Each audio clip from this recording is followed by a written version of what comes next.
Okay, so welcome back to our training video number 3. Once again, Edward Reformina here, author of Pinoy MLM Expose and the creator of Sponsor More Downlines. Una sa lahat, gusto ko magpasalamat sa lahat ng mga nag-like, sa lahat ng mga nag-comment, at sa lahat ng mga nag-post ng kanilang mga questions.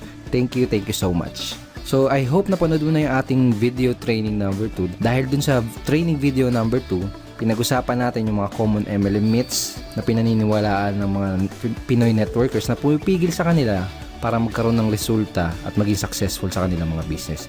Tinuro ko din do sa training video number 2 kung paano mo sasagutin yung top 3 most common MLM objections. So ngayong araw na to, in this video, pag-uusapan natin yung pinaka-importanting skill na kailangan mong matutunan as a network marketer. At yun ay ang closing skill. So bakit ba napaka-importante na matutunan natin at ma-master natin itong closing na to?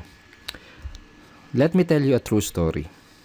Nung unang na-introduce sa akin ang network marketing, naisip ko kagad kung sino-sino yung mga tao na pwede kong matulungan do sa magiging network marketing or MLM business ko. Isa sa unang pumasok sa isip ko ay yung classmate ko nung college. Alam ko kasi yung hirap niya sa buhay. Kumbaga siya yung sumusuporta sa mga magulang niya. Siya yung sumusuporta na sa buong pamilya niya. Siya yung nagpapaaral ng mga kapatid niya. Gustong-gusto ko siyang mapasali sa business ko dahil alam ko na malaki yung maitutulong sa kanya at sa pamilya niya ng opportunity ko. Kaya ang ginawa ko, in-invite ko siya doon sa opportunity meeting ng company namin. Baga, sinet up ko siya ng appointment, nilibot ko siya doon sa opisina, pinakilala ko pa siya doon sa mga ibang partners namin. Kaso, hindi lang pala ganun kasimple. Hindi pala porket may intention kang tumulong ay magagawa mo na. To make the story short, hindi ko siya na-close sa business ko dahil wala pa akong kaalam-alam kung paano mag-close ng prospect. Wala akong kahit anong skill sa pag-close ng mga prospects. So sa madaling salita, hindi ko siya natulungan. Okay? Hindi ko siya natulungan. So kung katulad mo ako, nasa network marketing ako dahil nagustuhan ko yung idea na pwede kang maging successful habang nakakatulong ka din sa ibang tao. Mga sabi nga nila, network marketing is a people helping people business. Tama? Pero ito ang tatandaan mo. Kahit gaano pa kaganda ang intention mo na makatulong, hindi mo magagawang matulungan ang isang tao gamit ang opportunity mo. Hindi mo matutulungan yung mga kakilala, kaibigan o kamag-anak mo hanggat hindi mo siya nai-sponsor o nare-recruit sa business mo. Hindi mo siya matutulungan hanggat hindi mo siya naku-close. Hindi mo siya matutulungan hanggat hindi mo siya nagiging downline. If you really want to help other people, kailangan mak-close mo muna sila sa network marketing business mo. Yun ang dahilan kung bakit kailangan mo ma-master ang skill na to. Ngayon may gusto kong ipakita sa'yo. This is Sponsor More Downlines training ebook.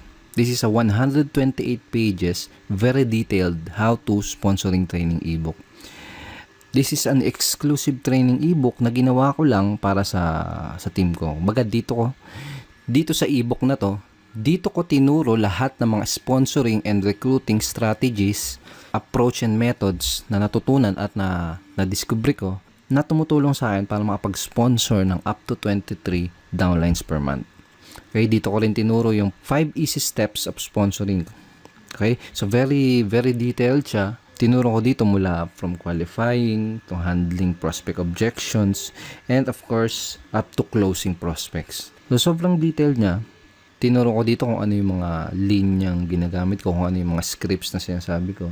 And tinuro ko din dito yung psychology behind those strategies. Kumbaga tinuro ko kung bakit effective yung mga strategies and methods na yun. Tsaka yung mga approach na yun. Okay? And dito sa ebook na to, tinuro ko din yung 3 closing methods na ginagamit ko at ginagamit din ng mga team ko. And in this video, gusto kong i-share sa'yo yung isa doon sa mga closing methods na yun. So, napaka-effective ng mga closing methods na yun, yung mga araw na nakakapag-sponsor ako ng 4 na downlines sa loob lang ng isang araw. Okay? Pero bago ko ituro sa'yo yung isa doon sa mga closing methods na yun, gusto ko munang i-share sa'yo yung mga naging resulta ng mga taong nabahagian at naturuan ko na ng mga strategies at mga approach mula dito sa training ebook na to. Okay, so bali ito yung sinabi ni Arvin J. Basilio from Cebu City. Sabi niya, By applying his teachings and strategies in Sponsor More Downlines training ebook, I was able to sponsor 13 people and earn 14,110 pesos in just 11 short days. I have never experienced such fast results in my life. The teachings taught by Edward in objection handling also increased my sign-up rate by 200%. I became truly unstoppable in my business and I couldn't be more thankful. So yun sinabi ni Arvin J. Oh, thank you, bro. Ito naman yung sinabi ni Elisa Cruz from Cavite City. Sabi niya, mas nakukuha ko yung trust nila dahil sa mga scripts na sinusunod ko sa trainings. So thankful talaga ako dahil in just 1 week, nakapag-close ako ng 3 prospects at may mga naka-line up pa. So sabi niya, very effective. So yun yung sabi ni Elisa Cruz. So thank you so much, Elisa. And ito naman yung sinabi ni Alvin Alcobendas from Batangas City. Sabi niya, nung sinimulan kong i-apply ang natutunan ko mula sa Sponsor More Downlines, every week meron akong nakuklose at na-sponsor na tao. And now, 3 months in my business, nakapag-sponsor ako ng 17 direct downlines at weekly na akong kumikita around $100 per week. So, thank you so much, Alvin. At ito naman yung sinabi ni Mari Bixon from Italy. Kung noong una ay ako ang naghahabol sa prospects, ngayon sila na yung kusang naghahanap sa akin. Wala na rin akong katakot-takot sa pagsagot sa mga prospect objection. Iba talaga pag may proper training. In 1 month, I got 5 direct referrals. Ayan sabi ni Marivic. Thank you, Marivic. At ngayon, ito naman yung sinabi ni Ryan Montilla from Makati City. Sabi niya, dati nung di ko pa natututunan yung mga strategies sa Sponsor More Downlines, ay para akong naglalakad sa dilim na walang ilaw, na nangangapa ako sa daan na tatahakin ko. Kung baga walang proper direction at bumalik ako sa pagiging empleyado, nag-stop ako sa pagiging networker. Then, pagkatapos kong i-apply yung mga natutunan ko sa Sponsor More Downlines, ay sobra, rocket ship to the maximum level. I earned 135,041 pesos at nakapag-sponsor ako ng 72 direct downlines in just 4 months. So, ayun sabi ni Ryan Montilla. So, thank you so much, Ryan, and congratulations sa results mo. At lastly, ito naman yung sabi ni Mr. Rafi Calicdan from Quezon City. Sabi niya, pagkatapos ko matutunan ang mga teachings ni Sir Edward Reformina, nakasponsor ako ng 26 downlines in just 56 days. I earned $945 in 2 months. I never expected na ganun ka-effective yung pag-apply ko ng natutunan ko. It has unleashed the leader potential in me. Ang leadership pala ay natututunan as long as you have the willingness, the proper knowledge, guidance, and training tool to help you grow your team tremendously. Ito pa sabi niya. Lahat ng natutunan ko, pinasa ko sa downlines ko, and the training material is indeed very helpful and powerful. Nakaka-proud lang na pati downlines ko ay nagkakaroon na ng results in just short span of time. So, yun sabi ni Rafi Calicdan from Quezon City. Thank you so much, Rafi, and congratulations din sa results na nakukuha mo. Yeah. Andito tayo ngayon sa loob ng Sponsor More Downlines training ebook. Dito tayo sa loob and papakita ko lang sa iyo saglit yung pinaka-content niya. Okay, so ito yung pinaka-content nitong training ebook na to. Right? So dito sa 3 closing methods, itong the consultant close ang gusto kong i-share sa iyo. Alright, so simulan na natin ngayon. Dito sa closing method na to, baga parang boss na boss yung dating mo. Okay? Para ka lang nag-i-interview ng mga nag-a-apply ng trabaho. So, para kang nag-i-interview ng prospects. Okay? Yun yung parang yung magiging flow niya. Pero ang kagandahan at saka pinaka nagustuhan ko dito sa method na to, bukod sa napaka-effective niya, ay napaka-simple at madaling i-execute. So, perfect to, lalo na kung nagsisimula ka pa lang or kung bago ka pa lang na networker. Okay? So, kung nagsisimula ka pa lang, kayang-kaya mo kagad i-apply or i-execute kagad ang closing method na to. Pero kung matagal ka na sa network marketing, well, that's much better. Actually, mas maganda yun kasi, kumbaga, solid na yung confidence mo for sure. Kumbaga, mas madideliver mo na tong method na to ng smoothly at mas, may execute mo siya ng mas maganda at mas maayos. Okay, pero don't underestimate the simplicity of this approach and this method kasi kahit napaka-simple niya, ay napaka-effective at powerful niya. Okay? So, for example, napanood na ng prospect mo or nakita na ng prospect mo yung business opportunity presentation ng company nyo. For example, tapos na siyang umattend ng seminar or tapos niya nang makita yung video presentation nyo. Parang ganito yung magiging flow ng pag-i-interview mo dun sa prospect mo. Okay, so ito yung sasabihin mo sa kanya. Base dito sa mga nakita mo, tingin mo ba or naniniwala ka ba? Ganon. Base dito sa nakita mo, naniniwala ka ba na makakatulong itong business or opportunity na to sa'yo para yung reason why nila? Okay? So make sure na bago ka mag-close is alam mo yung reason why ng prospect mo. Napaka-importante. I cannot tell you how important na malaman mo yung reason why ng prospect mo. Okay, so for example, ganito. Base dito sa mga nakita mo, base dito sa napanood mo, naniniwala ka ba na makakatulong itong opportunity na to sa'yo para mapatapos mo ng pag-aaral yung mga anak mo? Okay? Parang ganun. Base dito sa mga napanood mo, tingin mo ba makakatulong itong business na to para matulungan mo yung asawa mo sa mga gastusin nyo sa bahay? Parang ganun. Okay? Pag sinabi ng prospect mo, oo, tingin ko makakatulong itong business na to. So, yun mo sa kanya, itanong mo sa kanya, magkano yung gusto mong kitain kada buwan working part-time? Or full-time, kung gusto niya ng full-time. Okay? So, for example, ito yung sinagot ng prospect mo, kahit siguro mga 20,000 lang muna na monthly income. Sabi mo, okay, that's good. Mga ilang oras kada araw o linggo ang pwede mong ilaan para sa business na to para ma-achieve mo yung 20,000 per month na income. Okay? So, sasagutin ka niya ng kung ilang oras. Sabihin natin, ang sinagot niya is mga 2 to 3 hours per day lang muna. Ganon. Sabihin natin, ganun yung sinagot niya. Ang next na sasabihin mo ay ito. Okay, sabihin natin na kumikita ka na ng 20,000 pesos na monthly income working 2 to 3 hours per day. Ano yung iba pang magiging benefit nun para sa'yo at sa family mo? Okay? So, using these lines, unti-unti nang kino-close ng prospect mo yung sarili niya doon sa business mo. Baga siya na yung mismo kasi nagsasabi ng mga benefit na makukuha niya doon sa opportunity mo, di ba? So, napaka-powerful talaga nito. Okay? So, ngayon, sabihin natin, sinagot niya na, ito yung mga gandang magiging benefit niyan para sa akin. Tapos, ang tatanong mo sa kanya, pag nasabi niya na sa'yo yung mga benefit na makukuha niya sa opportunity, ito yung next na itatanong mo sa kanya. May mga gusto ko pa bang itanong bago ka magsimula?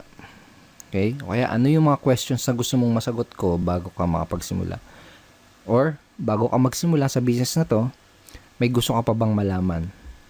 Okay? Kapag sinabi ng prospect mo na, kapag basta kung may mga remaining questions pa siya, ang goal mo is masagot lang yung mga question na yun. Okay?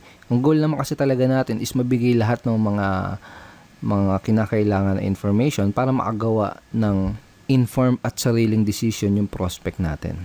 Okay? So, for example, may objection pa siyang natitira, kung may question pa siyang natitira, ang goal mo lang is masagot yun. So, make sure na napanood mo din yung video training number 2 natin dahil tinuro ko sa iyo yung mga tinuro ko dun sa video training na yun kung paano mo sasagutin yung mga most common MLM objections. So, for example, sinabi na ng prospect mo na wala naman na, baga wala na siyang question. Ang magiging closing line mo ay ito. Okay? Sounds to me na ready ka nang mag-join. O kaya naman ay ito. Mukhang handa ka nang magsimula. Tama ba? Kaya, mukhang handa ka nang magsimula sa business na to. Tama ba? Pag sinabi mo yun sa prospect mo, pakinggan mo kung ano yung isasagot nila. Kasi doon mo malalaman kung may mga tanong pa sila or kung may mga objections pa sila. Okay? Kung wala na silang tanong, ang sasabihin lang nila, parang ganito, oo, ready na ako. Or paano ba magsimula? Okay? Kapag tinanong nila na ganun, kapag tinanong ka na nila kung paano ba magsisimula sa business mo, sabihin mo lang, okay, ganito yung next step na gagawin mo para makapagsimula ka na kaagad. Parang ganun. Okay, let me show you yung mga next steps na gagawin mo para makapagsimula ka na kaagad. Okay? So, ganun, i-guide mo na siya sa pag-sign up do sa business opportunity nyo. kung paano ba yung sign up process nyo. Ituro mo na sa kanya yung step by step na gagawin niya para makasali as soon as possible. So, ganun lang siya kasimple. Di ba sabi ko kanina na very simple lang siya pero very effective. Pero ang kagandahan, pwede mo agad siyang i-apply at magamit sa business na ginagawa mo ngayon. And may mga ibang nagtatanong, natanong nila sa akin, paano kung iba yung isagot nila doon sa itatanong ko. Okay, for example, tinanong ko to, tapos iba yun naman yung sinagot nila, hindi kagaya ng mga example na binigay ko. Well, to tell you honestly, hindi naman kasi importante yung mga script eh. Kaya ang importante is yung psychology sa likod ng kumbaga ano yung reason kung bakit mo tinatanong yung mga questions. Anong reason kung bakit mo sinasabi yung mga example scripts na to. For example, okay, ganito yung next step na gagawin mo para makapagsimula ka na kagad.